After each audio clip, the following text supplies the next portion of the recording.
Dhaabatee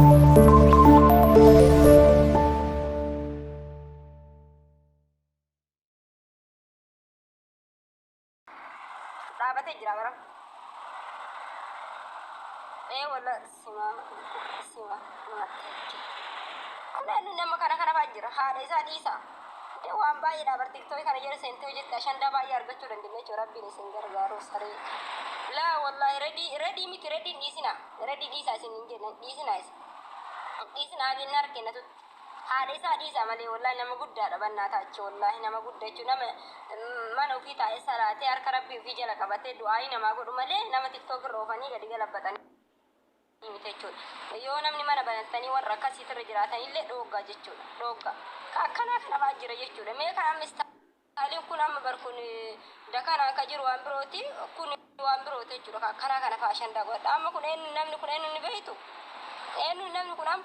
Mee namni nama kana beekta wallahi daddafa. Barreessaa koomenti jalatti. Namni nama kana beektan akkanaa kanafaa jira jechuudha.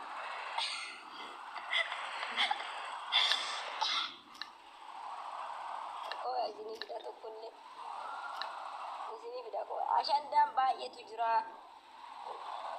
Duuna jaartii isaati. Laa wallahi jaartii isaati mititu. Wallahi jaartii isaati miti argan hundi keessanuyyuu. Nargan sibla in argan wala sidu na miti namu asirraa ciisee gida mara min dilipsi no mareetini nami tokko argatee jira wallahi argattanii jirtu warri koomenti kana malee nam tokkitti dhisi haadha reddii aadan fuutanii gadi garagalchitanii wallahi azib report irra godha report akkana kana shandaa godhatanii ma nam tokko jechuudha ila wallahi mee namni 83 kun as jala jirtan du'a waan badaa dubbadhee nama 200 jirtan jechuudha isinii galee haadha reedii fuutanii reedii balleessaa isaatiin nama guddaa nama isin bira taa'ee du'aa isinii godheetiniin harka jala qabattee harka sii tufee du'aa irraa fudhatu haadha ilmoo ofii gurgurte ilmoo argite haadha ilmatti fuuteetiniin ilma argite maal haa ta'uuf gadi galabbattan rabbi gadi isinaa galabbatu jechuuf abaare wallahi ummata sammuun iyyaan ummata fooloo barbaaduuf jecha waan hin taane haasawu wallahi na dhukkoo malee kana caalaa isinitti hima jechuudha. Harmeen teennaati redii adam kabajamtuun kabajaan nu jiraattu rabbiin umrii si adeeru yoo barbaadan si duunaa gadi fuutanii zakaa zaytanii kalaas kanaanummoo rediin reef dubbatee jira laayif irratti jechuudha rediin reef dubbatee jira ani jedhe laal viidiyoon akkas jedhe takka arrabse malee arsiintuu hin jedhe jira maalinati keessanii fi muuyni isini caba jechuudha ka jalqaba nagarii kaasee nagarii kan girgirii fidellee takkaan ani jechuudha wallahi dhiisee jira jechuudha nama haadha reedii adam arrabse hundi keessan mana ama baratanii jiran mana afur argee dhufe jechuudha nama guddaa kana gadi galabbatanii nama 200-300 daawwataa jiran jechuudha ati haadhan qabdu barirri fadhiyaniin booyi wallahi antiif rabbiin kun natti argu hin booyi nama guddaa argina hin jaaladha nama akkasii jechuudha wallahi hin jaaladha nama akkana jiru nama haadha maatii ta'e kan yoo ati gadi fuutetti hin galabbattu mee maatu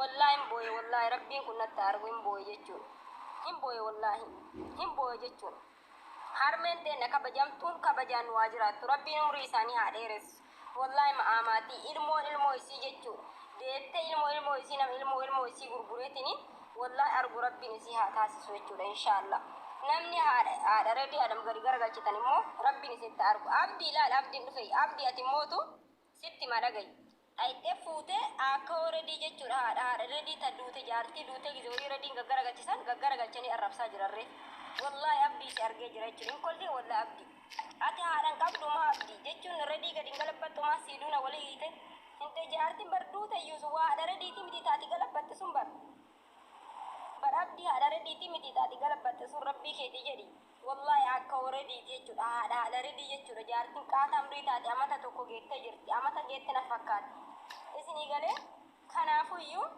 rabbiin umrii haa dheeressu yaada muraada isii haa guutuu fi ilmoo isii haa argisiisee immoo ilmoo isiitu gaa'ela rabbiin haa argisiisu jechuudha kootu ergadhu rahmaa jechuudha kootu ergadhu obboleettiin reedii as jirti na fakkaate beektuu kana maal taate beekatii kana maal taate laa wallahi abdii ani rifadhe jechuudha nama du'illee qarbitti hambisaan jirtan sababa reedii jechuudha ada amma nama tokko arrabsuun hedduu waa takka jechuun hedduu wallahi laziim rabbii keessanii jedha dhiisee jira reediillee dhiisee jira waa'ee siiduunallee dhiisee jira natti hin barreessinaa waa'ee reediillee waa'ee siiduunallee bultii namaa keessa galullee kalas eskii godhee jira bultii xiyyaayuun beeku tokko jechuudha.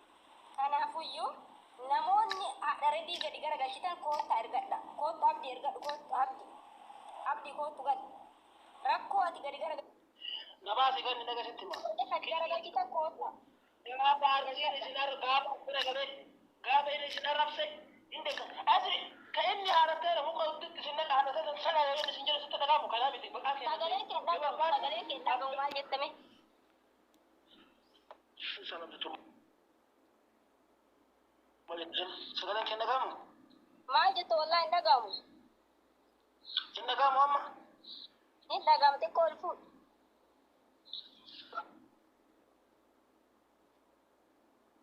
Sitti mana gahi. Waan kana baraa kaasatee gadda isa gaggargalchitanii dullatti wajji arrabsitan. Har'a ammoo reedii arrabsi haaradii yeroo inni haaratee san saraan hin jiru haaratee san nama san saraan hin jirani maali inni akkas jedhu. Laa hin danda'amu. Haadhatii waan kabajaa qabuuf reedii yoo rakkoo qabaate reedii gadi garagalchii arrabsa malee haadha isaa dhugaati maal na goote maal. Maqaa keenan ta'in maqaa keenan ta'in ati haadha iyyuu miti bara ati haadha iyyuu miti bara ati fidde haadha iyyuu miti bara akka ofidde ati haadha reedii fidde bara beekati mana akka taate beekati innu isirratti guddate si salaa guddate innu akkuma salaa guddate.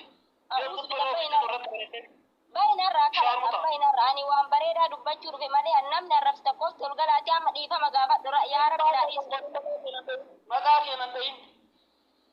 Baay'ee ishii bakka kanarraa gadi maqaa keenya waan.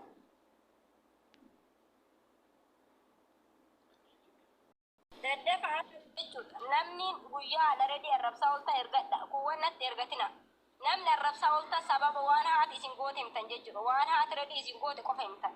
Yaa ummata keenya ummata jallata. Tapta billee godhaan jirtani osoo amma samoonii kanaanii siiduuna dhukkee irraa kaasaa jira miti. Kanaaf amma dhuftanii tapta binti wallahi kuma diida mallee naa galee jira. Amma garuu waan keerii dubbataa jira waan isinitti hin galaan jirre dubbataa jira. Tapta birreefu nama kuma gaa jechuudha. Ofii nama 130 mallee dhuftanii jirtan jechuudha. Isini galee waan keerii kan irraa dhiyeessan jechuudha.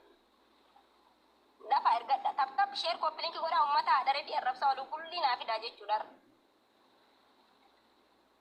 Ani keessa ijoollee ol na suuqee jedha. Atillee eekoo hafteen kun isaa miti arrabsaa oole tokkotti naa fidaame.